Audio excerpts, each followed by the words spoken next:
Are retro video games truly better than modern video games? This is a debate that wages war online on places like Twitter and various forms of social media, and it's a very nuanced topic. And if you know anything about me, you would know I loved nuanced topics, especially topics that I can see both sides of the coin on. There are people that love the retro games, there are people that love the modern games.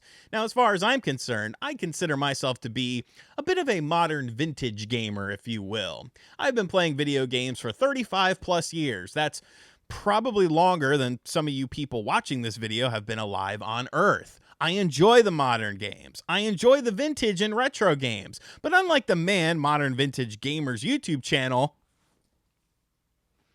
I actually have hair. Sorry, pal. But I find this topic to be very interesting, and since it's interesting, I'm going to talk about it. I'm interested to hear what you guys have to think about this topic as well, and I kind of want to provide points as to why retro is better than modern and why modern is better than retro. Now, the first thing on the side of retro being better was something that I feel like you have to have been there to sort of understand it. So if you're a younger gamer, I don't think you'll ever truly understand the gravity surrounding this situation, but it has to do with the consoles themselves. Console life cycles were nothing like we see today. Consoles usually had about 4 or 5 years in the sun, but after about 2 years of the console's initial release, you started hearing about the next thing already. You see, technology moves very fast in the modern era, but as far as video game consoles are concerned, it moved a hell of a lot faster back then than it does now. Look at the generational leaps you had with so many systems. It's absolutely insane. And then you look at something like the PS4 to the PS5, and yeah, the devil's in the details, but you gotta look really at the details of these sorts of things. You can easily assume that a PS4 game is a PS5 game and vice versa. Are you really doing that with the older consoles? I mean, look at something like the Super Nintendo to the Nintendo 64 and take a look at Super Mario World to Super Mario 64. Now, Super Mario World was obviously a game for the Super Nintendo that could not be on the NES because of the graphics, because of the sound, because of the size of the game. Now, compare Super Mario World to Super Mario 64 in terms of size, scope, graphics, what's different here. Super Mario 64 feels like such a massive game, especially compared to Super Mario World. You had bigger and better things like bigger graphics and polygons, no sprite-based stuff. There was never an instance where you looked at a N64 game and been like, oh, this could have easily been done on the Super Nintendo, or vice versa. You never could confuse a Super Nintendo game for a Nintendo 64 game. Technology moves so fast then because this was all sort of uncharted territory. Video game companies didn't really have these sort of tools at their disposal until the industry started to grow. And as the industry started to grow and more money came into it, then you had the opportunity to really utilize this technology and make these generational leaps, give consumers a reason to want to upgrade their systems. Look at PS1 to PS2. The difference is night and day. Sega Saturn to Sega Dreamcast.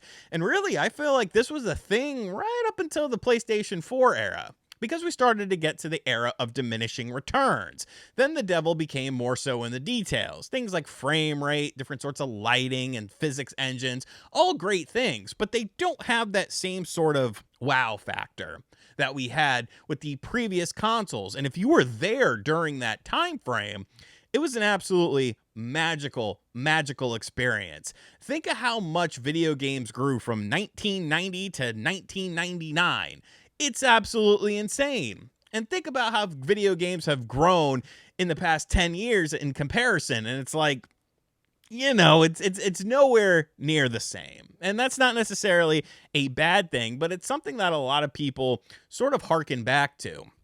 Then, of course, you have to look at the software itself, because retro game software was kind of like, it was uncharted territory. Once again, I hate to use that term once again, but I feel like it's very applicable here, because we weren't just taking genres and then trying to polish them to a new standard. This was the actual era of the creation of genres. You did not have a template to follow. You did not have previous games to sort of look back on and be like, oh, well, we could do something like this that this game did previously. No, no, no, no, no. Because of the advancements of technology, companies were constantly trying to redefine what video games were. The jump from 2D to 3D, from a 2D platformer to a 3D platformer, a 2D action adventure game to a 3D action adventure game. The innovation was just absolutely off the charts because there was nothing to really sort of copy. You didn't have a blueprint for what type of game you should make. You were kind of the creator of the blueprint itself. And yes, there are instances where some games did better things for the genre than other games, and copycats eventually did come along. But it was an era for creativity, a level of creativity that we definitely do not see nowadays as far as mainstream gaming is concerned. We'll talk a little bit more about that as the video goes on, but companies could take risks during that era. You sell a game, you sell 100,000, 200,000 copies, you're probably very happy. You didn't have to make bukus of money in order for a game to be successful because the development costs of these games was definitely a lot lower. And because of that, you had more risk taking, you had more creativity, you had more outside of the box thinking. And sometimes, in a lot of instances, these games ended up being very successful. Think of how many sequels you saw for games on various platforms. Sometimes you'd see 2, 3, maybe even 4 different sequels all on one platform. If the game was successful enough and people showed an interest of it, and of course you could do more with that game as far as expanding upon it, companies were really willing to do things like that. You also have the fact, kind of going back to the hardware, that a launch day game and an end day game for a system was usually almost like the size of a generational leap. Like, as far as details were concerned, as far as what sort of horsepower you could get out of the hardware that you had, it was crazy. Look at a game like Tekken 1 to Tekken 3. Like, just look at that. That looks like a huge, massive leap in terms of what they were able to do. Compare early PS1 games to late PS1 games. Compare early Super Nintendo games to late Super Nintendo games. It was just a completely different sort of time frame. And I feel like because of that, there was a lot of special things with that. And companies realized that they could take a bit more of a creative risk. You know, they could have a game that maybe didn't meet their expectations and then still survive. Whereas nowadays, it's very more cutthroat. You know, 5 million, 6 million copies, sometimes that's considered a failure, a flop, because these budgets have gotten so overinflated with these games. Now, why is that? Because the industry grew. The industry grew substantially as far as, you know, players and player types and, you know, companies, how big they are and stuff like that. You got to remember, like, it might sound kind of messed up to say, but the 90s for video games, and really by extension the early 2000s, it was kind of a bit of a boys' club. You know, companies marketed their stuff towards teenage boys. It was, video games were seen as kind of like, you know, oh, you play a lot of video games? Oh, that's kind of weird. Like, it wasn't culturally acceptable. It was accepted among the boys. Like, all you and your boys, y'all played video games. But like the girls and stuff, they didn't want to mess with a gamer, dude. Parents, older people, you know, they didn't care about video games. It didn't have that sort of massive appeal. So because of that, I feel like as video games have gotten bigger and more things have kind of emerged from it, more people are now trying to get involved into it, as far as companies going about it in a bit of a predatory way. And that's really the only way I can say it, because when you look at the amount of predatory practices that a lot of these companies are doing nowadays, like, yes, a lot of these companies have opened up video games to everyone. There's a type of video game for every single person out there, and that's a good thing. But as these companies get bigger and as they hire more people and as they want to take this medium to other different places, you start to get your books all out of order. You start to need to make more money on your games. And then you start to kind of, oh, well, maybe we should just replay the classics and stuff like that. You know, video games take a hell of a lot longer to make today because of how advanced they are than they did back in the day. Some people might actually like that. Some people, maybe not so much.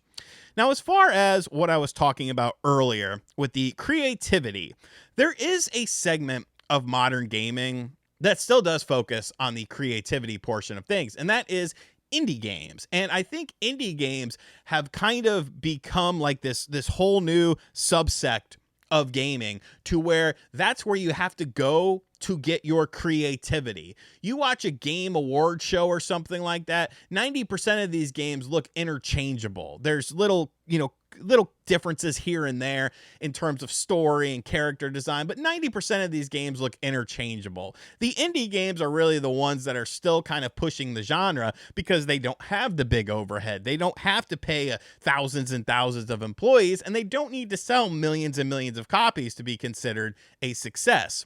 And I think that indie games are a great part of the video game industry, but it's kind of a double-edged sword, and I want to talk about why. Because with modern gaming, the gates are open. Anyone can really make a game now, and you could be on a Nintendo system, you could be on PlayStation, you could be on Xbox, you could be on Steam. There's no any sort of, for lack of a better term, any sort of quality control. Now, that's not to say indie games are bad, because there's tons of great indie games, but there's tons of slop. And there's tons of companies that are realizing that they could put slop, reflipped assets out on these places like the eShop and Xbox and, PSN, and there's no recourse for it. There's no sort of slap on the wrist. There's no sort of, hey, what the hell are you doing? Say what you will about Nintendo. They limited people back on the NES to how many games they could release to kind of perceive, having a higher standard of quality comparative to Atari. But companies found a way around that, such as Konami making Ultra games in order to skirt around that and release more of their properties onto the NES. But maybe gatekeeping wasn't necessarily the worst thing in the world. And I almost speak from an independent standpoint on that as well. Because if you look at the amount of independent games that come out on a weekly basis, it's absolutely insane. How are you supposed to gain any sort of traction? How are you supposed to find a market when the market is so oversaturated and so flooded with so many releases? Now, yes, it is a consumer's market at the end of the day, but if the consumer doesn't even know you exist, like, what do you do? It's a very interesting sort of thing, but, not to hark on negatives about modern gaming, because there is a lot of positives. Besides anyone being able to create a game, which can be a good thing or can be a negative thing, depending on how you look at it, digital distribution is another double-edged sword, where I feel like it does have its benefits because of the fact that the aforementioned indies don't have to worry about putting a game out in a store or something like that, and then thus raising cost of the development of the game. And you get instant access to games. You can get a game whenever it pops up into your head. I don't want to go to the store. I don't have a store near me. Oh, I can just download this game right here and, play it on my system. It's a good thing, but once again, we get into the predatory side of things, where companies are clearly taking advantage of this. There's no reason for a modern game to release as a digital and a physical version, and the digital version is the same price as the physical version. There is no physical counterparts for the digital version of the game. You don't have to make a case and cover art and have a physical media such as a disc or a cartridge inside of it. I feel like a lot of people just have gotten kind of jaded with a lot of modern gaming, because as any sort of industry grows, as anything grows in general, the bigger it gets, the more people that don't really have the hobby or whatever the situation is has like the best interests in minds. They view it from a more business perspective. They want to take advantage of that. And that's why you see things like DLC and microtransactions and all of those sorts of things. So I feel like a lot of people have soured on modern games. You're not really seeing any innovation. You're seeing previous games, previous ideas that we've already seen before just get, done for a modern audience, as far as not that sort of modern audience, but like, a new era of a gamer, as in someone who maybe isn't familiar with the older stuff. Now, there are benefits to modern gaming. The graphics look great. The controls are better. You play a 3D platformer now from the modern era versus a 3D platformer from the N64 era, you're probably getting a better controlled experience. You can now control the camera, and there's definitely benefits to both sides of things, but I don't know. It's an interesting topic, and I just wanted to kind of provide some points on both sides of the fence because, like I said, there is no right or wrong answer to this. It's a very nuanced topic, and I feel like if you're not kind of older, you might not get it. You might not understand it. But if you are older and you were around for these general or these massive leaps in generations, like it just feels a little bit different. It feels a little bit different than it did back in the day. Now you're seeing the lack of competition between companies, whereas back in the 90s, companies were at each other's throats all the time. Once again, creating innovation, creating a power race, but also a control race, coming up with different controllers and stuff like that. New characters, new mascots, new ideas, new IPs. And it's just very different now. I'm not saying it's worse now, but it's different.